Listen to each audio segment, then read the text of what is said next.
Hello everyone and welcome to the finals of SCGMKE Milwaukee Open Weekend. Cedric Phillips, Patrick Sullivan, we are here in the booth. Nick Miller down in the feature match area doing a write-up for our final match between Vincenzo Balistreri playing a green-red Eldrazi against Tyler Schmidt playing Burn. Vincenzo's on 5.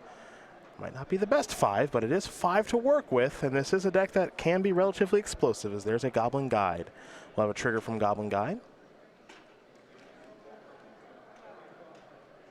Oh, I think you want that to attack, my friend. If he's scryed to the top and knows it's a spell and doesn't want to show it. All right, fair. You win. Look at you and Vincenzo. You two are just on the next level. Yes. Draw a card. Oh yeah, he doesn't want to know about that. Okay. No. All right, there's no Eldrazi temple. He does not want to know about old Swag Tusk.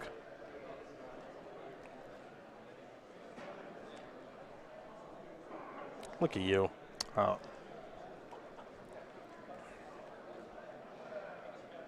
There's a Bloodstained Mire. Now, I don't know if you necessarily want to scry the Thragtusk to the top with being so far away from being able to cast it.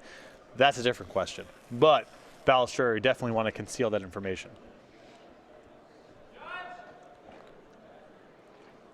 See what comes next year for Tyler Schmidt. His Goblin Guy got lightning bolted. This will be a Rift Bolt on suspend.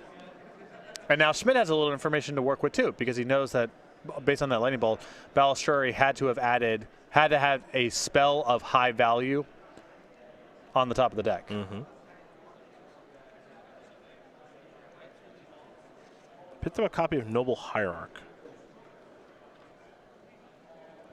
Fall down to 18, will Vincenzo. To play the Noble Hierarch, there's a Carpusian Forest, pass the turn back. Rift Bolt, where's it going? It's going upstairs.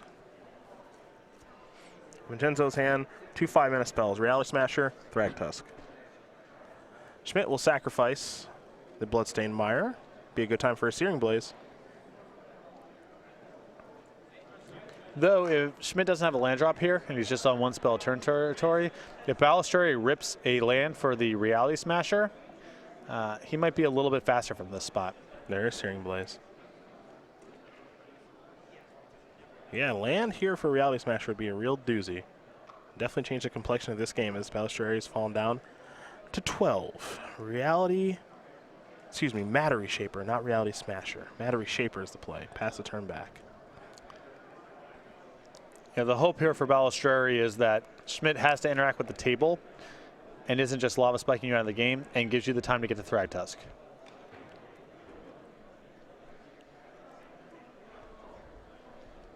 Matter Reshaper, the boring old 3/2. When it dies, nice little trigger.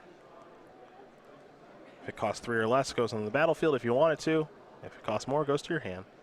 This, ooh. I'm a little surprised by this. This could be really, okay. This could be really good for Vincenzo. Oh yeah, if he peels a land here,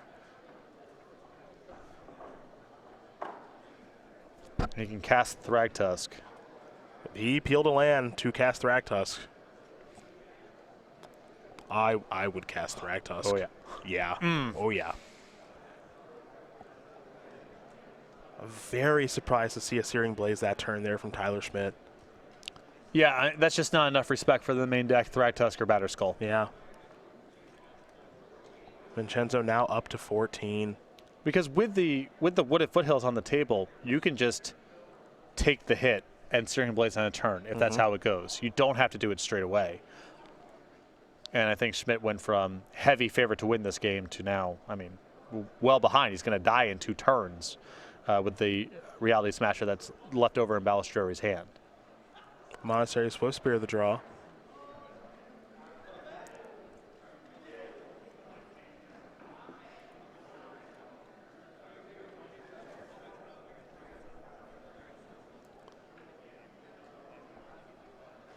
There is a Swift Spear. And now here's an Eidolon. And Eidolon here is bad news for Schmidt also, the way that this is going to break, because Balistreri doesn't have to play into it, and if Schmidt is trying to race with a handful of small spells, that Eidolon is more harm than good.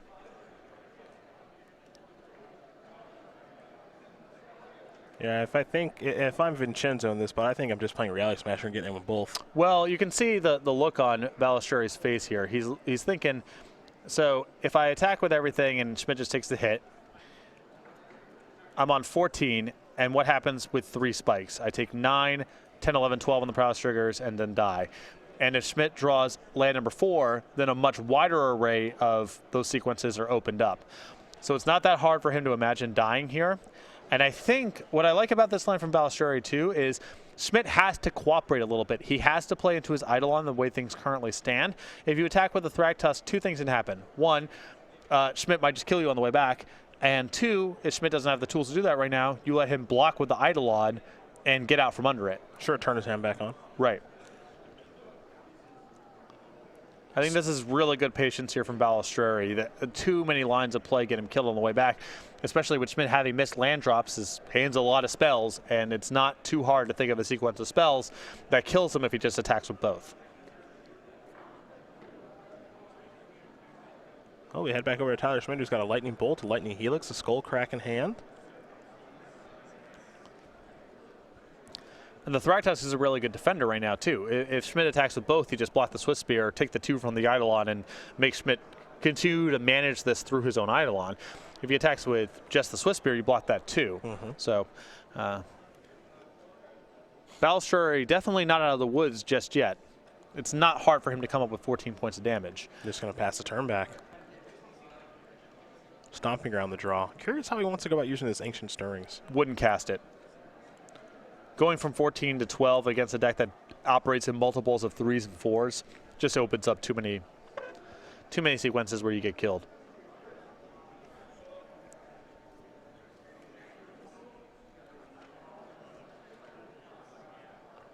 Well, Eidolon's going to jump in front. It'll be 3 trample damage. Now you can cast it. Now I think you're kind of happy to cast it. Well, it's not quite that simple because either the Card Pollution Force or the Grove changes the shape of the damage race. But I still think the upside's so high here, especially if you find Thought Knot Seer or your Batter Skull. Yeah, the Thought Knot Seer is what I'm thinking, if he's able to find one, which he wasn't. Found a Matter Reshaper. Not a terrible consolation prize. It's at least something you can add to the battlefield. Allows him to attack for lethal next turn, which might force some action with the Swift Spear. There's the Reshaper past the turn back. So let's see what's going to happen here. Time to fire up a couple spells if you're Tyler Schmidt. At least 1, maybe 2. And don't target a creature. You got to go upstairs. Top shelf. Boros Charm. Down to 10. Lightning Bolt, down to 7.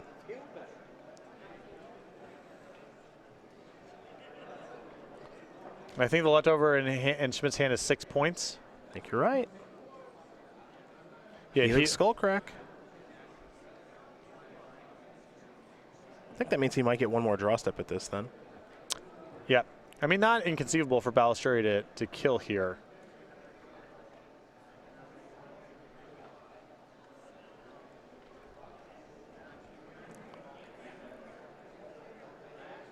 Now play a land, pass turn back. Swift Spear is going to be on blocking duty, but a Reality Smasher ends this one. Let's see what the draw is. Didn't get a great look.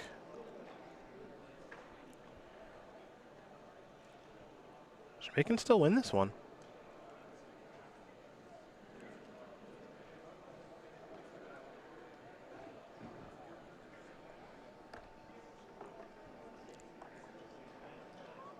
Ooh. Oh. Okay. Keswick Wolf Run. That's a huge beating.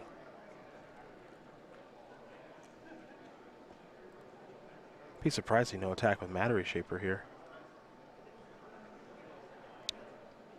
Well, if you're worried about 2 spells, the Matter Reshaper represents the Swift Spear gets a free block there. Though I suppose so this is what's complicated.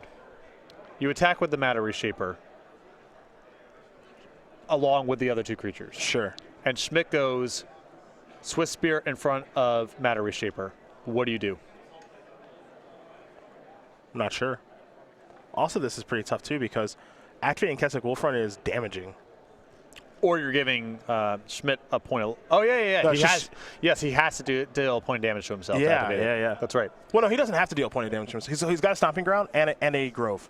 Okay, sure. So the way he's organized his lands, he's put Wolfrun with Carplusion Forest and Stomping Ground, but he can do it with Grove and Stomping Ground. It would give Tyler Schmidt life, and he can Wolfrun for 4.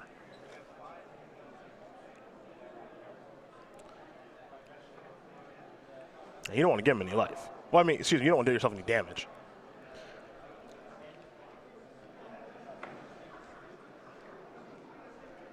I don't like blocking the Reality Smasher because that comes with trample baked in. You got to do something. If you're going to block here, I think you need to block in front of one of the non-tramplers and force Balistreri to make a move with the Wolf Run. Or he passes out of fear of some cards. You just take the hit, fall to non-lethal, shoot him for 6 at the end of your turn, and then hope to peel. And the way things are, you're drawing to every spell in your deck that's not Eidolon of the Great Revel. Grim Lavamancer's in there or no? 1 Lavamancer, yep. There's a Lavamancer too. Even a Searing Blaze for 1 would be good enough. That'd be good enough, yeah. All right, so block the Ragtusk. Yeah, you got to do it with Grove. And I think if you're Vincenzo, who's played really, really well this game, I think you have to imagine it can't be with Carplusion Forest. No chance. It's just Grove. Especially with the way that he cast his Ancient Stirrings. Gave a life away. I think the same thing translates. I think you know what you're playing against. You don't want to take any additional points of damage if you can help it.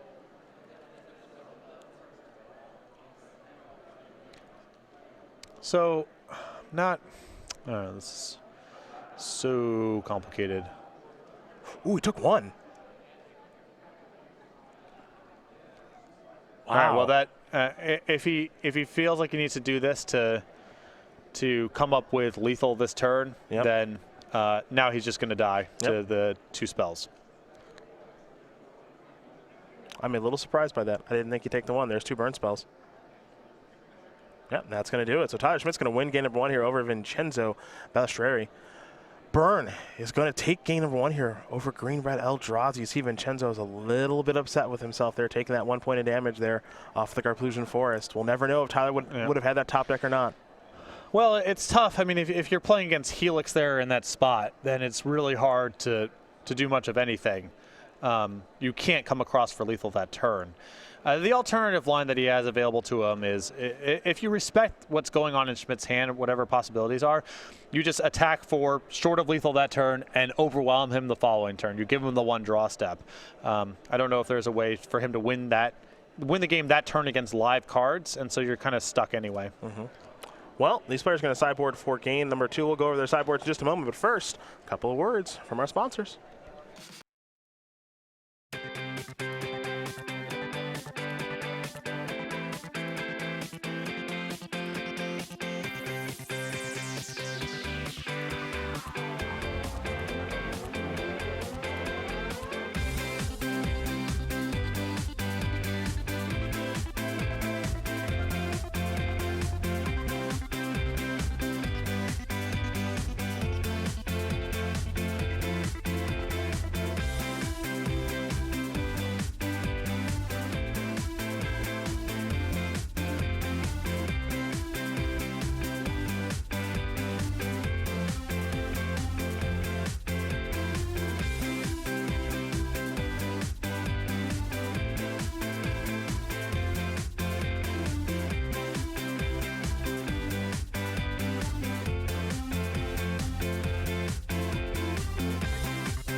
We are back. Cedric Phillips, Patrick Sullivan, and getting ready here for game number 2 of our finals here from SCG Milwaukee Open Weekend. Vincenzo and Tyler, great game number 1. Vincenzo will be on the player for game number 2. See if he can keep more than 5 cards as we prepare to take a look at Tyler's sideboard. First, 3 Searing Blood, 2 Ensnaring Bridge, 2 Path Exile, 2 Exquisite Firecraft, 2 Smash Smithereens, 2 Grab Trigger's Cage, 1 Shattering Speed, 1 Rest in Peace for the winner of game 1. 2 copies of Kitchen Finks and the 1 copy of Chalice of the Void. Tyler's side. Oh, Tyler's side, excuse me. There you go. 3 Searing Blood through the 2 copies of Path to Exile, and that is about it. You want Ensnaring Bridge here or no? Ensnaring Bridge is fine. I could bring in Ensnaring Bridge. It's a little bit different with the information being public, but Bridge seems fine. For Vincenzo, he's got 2 Ancient Grudge, 2 Grab Trigger's Cage, 2 Kitchen Finks, which I can tell you already want to bring in, 2 Natural State, 2 Relic of Progenitus, a Chalice and All His Dust, Kozilek's Return, Ratchet Bomb, and Warping Wheel.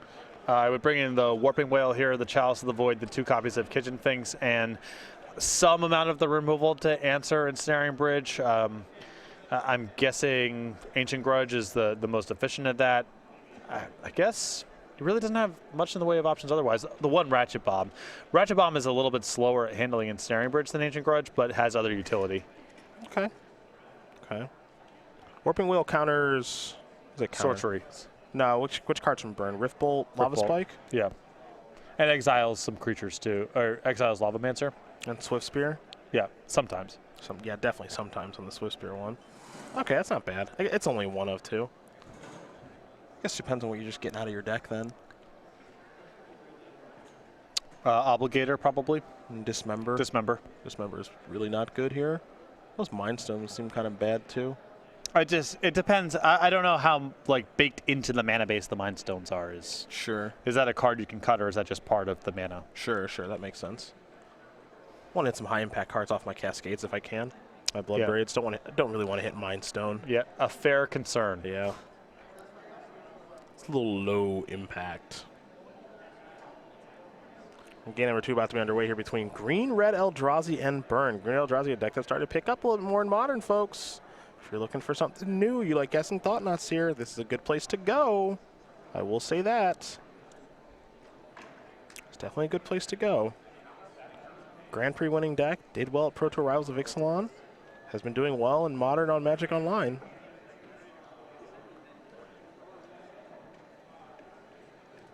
We're underway. Wooded Foothills for Vincenzo.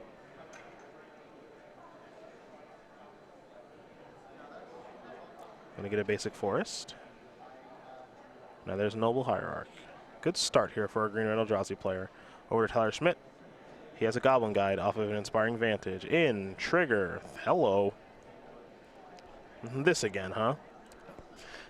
I'm curious how Schmidt's sideboarded here. I'm typically not a huge fan of the creatures on the draw because Eldrazi decks just brawl so well.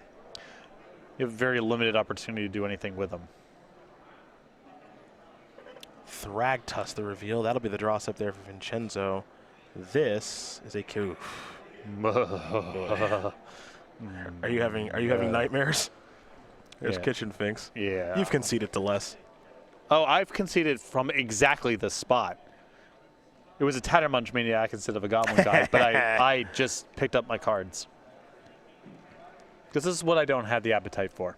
Not anymore. Attacking. And not back then. Attacking and then tanking on the block. Yeah. Should I block?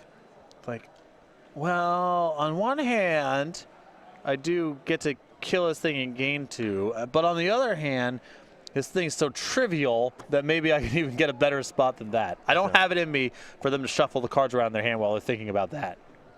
Searing Blade is going to take care of the Noble Hierarch. Maybe a Mana Screw strategy being employed. Well, you can't do it to the Finks. That's true. And also you just have to hope he's land screen. This is a Matter Shaper. You know he's got a Thragtusk. You are not beating him if he gets his mana. So. And in comes the Finks. Let's go back over to Tyler Schmidt. Vincenzo's deck a lot different when it has 7 cards as opposed to 5. Looks like he might have a Kozilek's Return in hand too. Yeah, and if I'm Balistreri on the play, I wouldn't even bother with that sort of card. I think Schmidt's creatures are just so bad past basically the first turn of the game that it's showing too much respect for an element of the deck I don't think he has to show that much respect for. Balistreri will draw a copy of Batter Skull. Okay.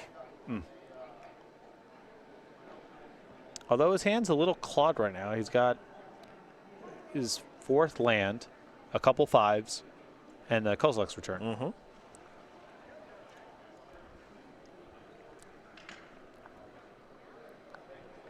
Kozilek's Return could be weirdly good right now. Yeah, you might pick up 2 and trigger your Matter Reshaper. And when you're drawing to so many 5s, it's not too shabby. It kills your Finks, you get some life back too. Just does a bunch of weird stuff on this battlefield. I like the attack. There's a land. Also, this is a very inviting. Go ahead, Goblin Guide. Why don't you come on in? Water's warm. Yeah, see what's going on.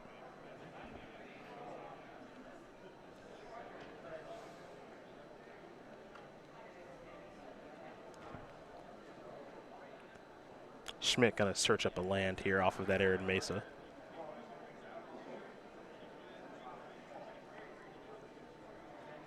Here's Boros Charm. We're going upstairs. You're down to 12.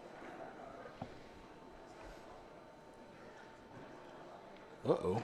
We're down to 9. Might be time to fire off that Kozilek's Return. No, you got to protect yourself from another haste creature coming down before combat, I think. Okay. Oh, drew another Goblin Guide. Perfect.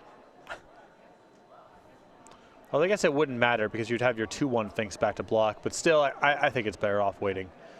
You also could really use a look at some mana here.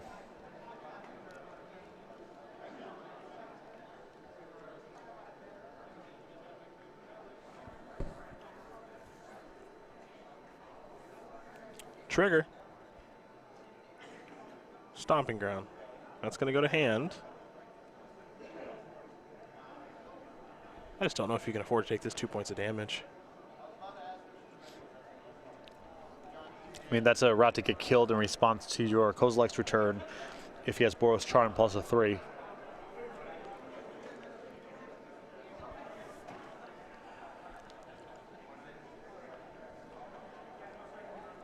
And the other upshot here is if you Kozilek's Return, if he doesn't Skull Crack, good, you've got the 2. And if he does Skull Crack, then the coast is clear next turn for your Thragtusk trigger. So here's Cozy. Tyler's going to take a look. We'll do the same.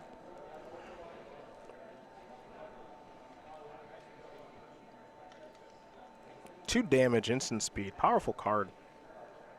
It is devoid, of course. It has no color. I know it looks red. It's That's not. a lie. It looks red. Cast it using red mana. It is not red. So that's good that we're on the same page about that. And deals 2 damage to each creature at instant speed. So, good talk. A couple triggers here for Vincenzo. Get your Fangs. Gain 2 life. Matter Reshaper trigger. Ting. Now he doesn't, land 5. Doesn't even have to pay 2 for the Stomping Ground. Mm-hmm.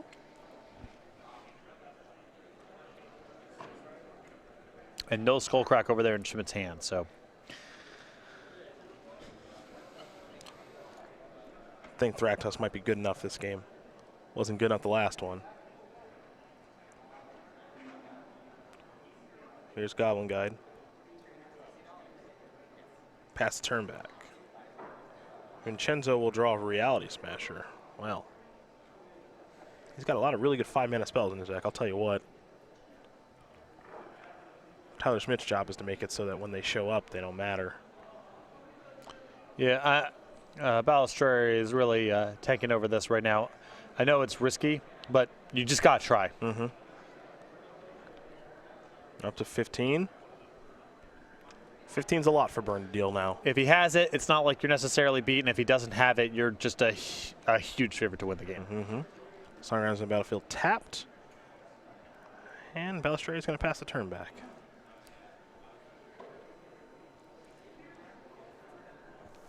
Boros Charm? Boros. No, they're going to be Lightning Helix going upstairs. Push you to 12. 12 to 13 in favor of Schmidt right now. He's going to need some real good ones here, folks. I think it's going to involve a lot of Boros Charms. See what this one is. Or possibly Ensnaring Bridge. True.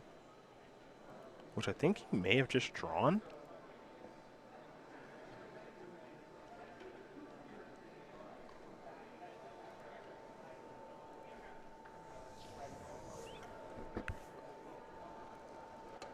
Tyler Schmidt just drawn Snaring Bridge? No, he's got Boros Charm in hand. Mystery card over there, too. When you're in Snaring Bridge, I think he should cast it. I'm with you on that one.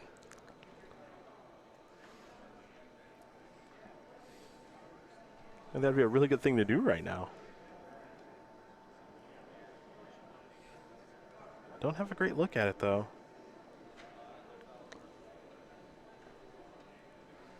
We'll see soon enough what it was. He'll just pass, so it was not in Snaring Bridge, I believe. And well, thought not here. We're gonna find out. There's also Reality Smasher and Batter Skull in hand. Maybe he just goes to Smasher here. He's gonna go to Batter Skull. Okay.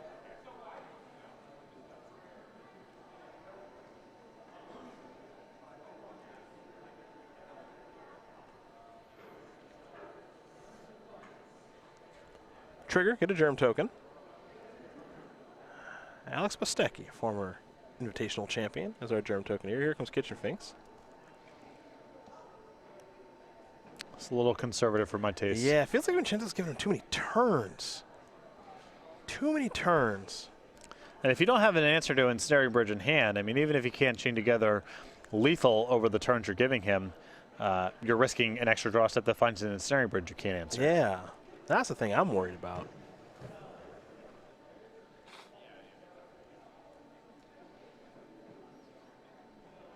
And he's going to concede the game. So Tyler Schmidt could not find Snaring Bridge and was not able to beat Batter Skull, so he will concede. So Vincenzo Balistreri is going to win game number 2 here over Tyler Schmidt. Green Red Eldrazi, Burn, getting ready for a third and final one. It is rather fitting that our largest open going to come down to a third and final game in the finals. And the first time that Balistreri has been touched so far throughout the elimination rounds. So we prepare for our last game here from Milwaukee, but first, a few messages from our sponsors. Last one, hopefully best one, as we have our final game here in front of us between Vincenzo Balistreri and Tyler Schmidt. Green Red Eldrazi, Burn. That's our final matchup. Getting ready here for game number 3. Schmidt will be on the play, Vincenzo on the draw. It's been a fun one here in Milwaukee, Wisconsin Convention Center. We packed the house full here. Over 1,000 players came to play Modern Action, our largest open in SCG Tour history. I want to thank everybody who came out, thank everybody who watched at home as well. And it's been a good final so far, and I'm expecting a good third game between these two. Yeah, 2 very compelling, close games. Good decks, good players, had a lot of fun. Well, I know a lot of people in the Twitch chat rooting for Burn right now. A lot of people on Twitter rooting for Green Red Eldrazi. Both players really like these decks, or both the fans like these decks. No humans here, no Storm, no Caleb Shear. Everyone likes every deck in small doses. That's just a rule. I think that's true. If you like Magic, you're probably drawn to the range of the experience. Every joke gets old when it's told too much. I think everyone hates Tron. So if Tron was 5% of the field instead of 25% of the field or whatever it is, 20%. It's under that. If it was Tron, imagine it was Urza-Tron's first tournament doing well. First time someone put together Expedition map in the Tron lands in 7s. Okay. People would be going... They'd be losing their mind. They would be losing their mind That's watching. true. They would be chanting turn 3 Tron. That's true. That'd be just pounding that into the Twitch chat. Yeah. Yeah. That's just true, actually. So, do you remember where you were the first time you heard about Tron? I do. I was in Eugene Harvey's living room. Okay. In 1995 or so. Okay. And he was using Urza-Tron to power out the Hive and Mishra's War Machine. Okay. Where were you? Somewhere way less cool, I'm sure. Yeah, I'm not going to even respond. I'm not making that up. I'm not even going to respond. Eugene had all the deck. It is a shame. I'm going to go off a little bit. Yeah, he's going. Here comes the Harvey. The idea that Eugene Harvey isn't on the Hall of Fame ballot anymore is a disgrace, and the people on the voting committee responsible for that state of affairs should be ashamed of themselves. The end. Anyhow, Eugene Harvey had the first Urzatron deck that I ever knew of. It involved the Hive, Mistress War Machine, Shapeshifter. Shapeshifter, huh? Well, can you give me a synopsis of what the Hive? What is the boy? Look at this is the bands. Band 7 mana, perfect with Tron. This was allegedly the inspiration for Master Core. Much less powerful, conveniently though 7 mana. So if you Tron, you're just in it. And, yeah, game. And you're just hitting for 4 and banding. What actually happened was you discarded a card and then it got disenchanted or plowed because everyone had 4 copies of both of those cards in their deck at the time. It's good deck building. It's good deck building. Where I was when Tron, where I found it doesn't matter anymore because I can't top what just happened there. Yeah, it doesn't matter. It is not necessarily about topping. I know but that. My story is way more cool than whatever story you could possibly have. Thank you. Glad we're on the same page about that. The Hive, huh? I'll make sure. You know where you can get your copies of that. Might be on sale. There might be. Could be on sale. Might be some non-English Hives. Could be on sale Monday. Let's bring it up because the Hive is interesting. There are not a lot of instances of counter generation in Alpha, and it says treat wasp like artifact creatures in every way, except that they are removed from the game entirely if they ever leave play. Got it. Represent wasps with tokens, making sure to indicate when each wasp is tapped, which is really good because what happened in a playtesting game, I'm sure, is that someone attacked with 4 hives and left 1 back to block, and they just had 5 pennies on the table, and someone says you're cheating. How would I know if they were tapped or untapped? Looks like Schmidt kept a 1-lander. It's not great. It's not great for Tyler right now. And back to the action. It's not great for Tyler right now. I'm sure people would love to hear you go off more about the Hive. Great templating. Because there aren't that many examples of counters in Alpha. That I think there might be one other design. Warping Whale. Yes. Make a creature. Got big plans for that mana. Make a Scion. Or he's just going to get busy in the red zone next turn, whichever. I think he's got bigger plans. Make a Scion, cast the Reality Smasher. Let's get this tournament over with. And if you want to bolt that, feel free. Draw, that was a Matter Reshaper. For Vincenzo. I like that they put bans on cards, like anyone knows what that could possibly mean. Oh, it's a compression. It's a really good compression of text. Bans means, all right, are you ready? Take a deep breath. And there's a Matter Reshaper. Yeah, go ahead. Oh, well, creatures can attack in bands. Do you know what that means? Sort of. Okay, so you can declare an attack as a band. You can have 1 non-banding creature in the band. And instead of the defending player assigning combat damage, you distribute among the band. Keywords are only shared if the entire band has it. So 3 flying creatures together can band, and they can only be blocked by flying creatures. If there's a non-flyer in the band, then they lose flying and so forth. On defense, you only need 1 bander in the block, or 1 bander to block with any number of creatures. I can't do this. This is too much. Banding is too much. I'm just describing it. I understand. It's too much. Vincenzo's at 9. I think he's about to go to 11. Yeah. I like Kitchen Finks this turn. I'm a big fan of Kitchen Finks this turn as well. Unless this is like a Thrak Tusk. Thought not. There it is. Like this. Got a nice little battlefield to work with. Got some life to work with. Bloodbraid Elf in hand. Got to try to make this a 3-turn game at the very least, I think. Yeah, and a Nature's Claim here, which looks like it's... Natural State. Natural State, excuse me.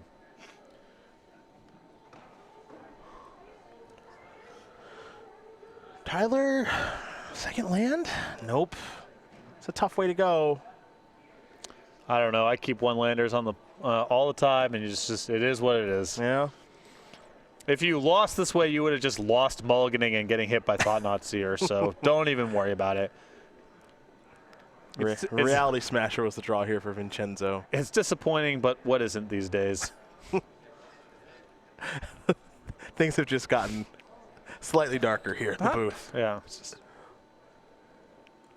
Vincenzo deciding if he wants to go to Reality Smasher, or if he wants to go to Bloodbraid Elf. Maybe leave up Natural State. I like Reality Smasher as a name quite a bit. It's like, what smashed you last round? Reality. Yes. Keeps happening. And it's hard to kill. Yeah. 5, 6, 7, 8, 9. You're going to leave Finks back on defense just in case. It's going to be a 2-turn clock no matter what. Pass the turn back. Schmidt will draw. And he will extend the hand. Vincenzo Balistreri is going to win this match here over Tyler Schmidt, 2-1. Green Red Eldrazi will take care of Burn for your #1 overall seed here in the elimination rounds, and he's been on top of the standings for most of the weekend. He is your champion at the largest SCG Tour Open of all time.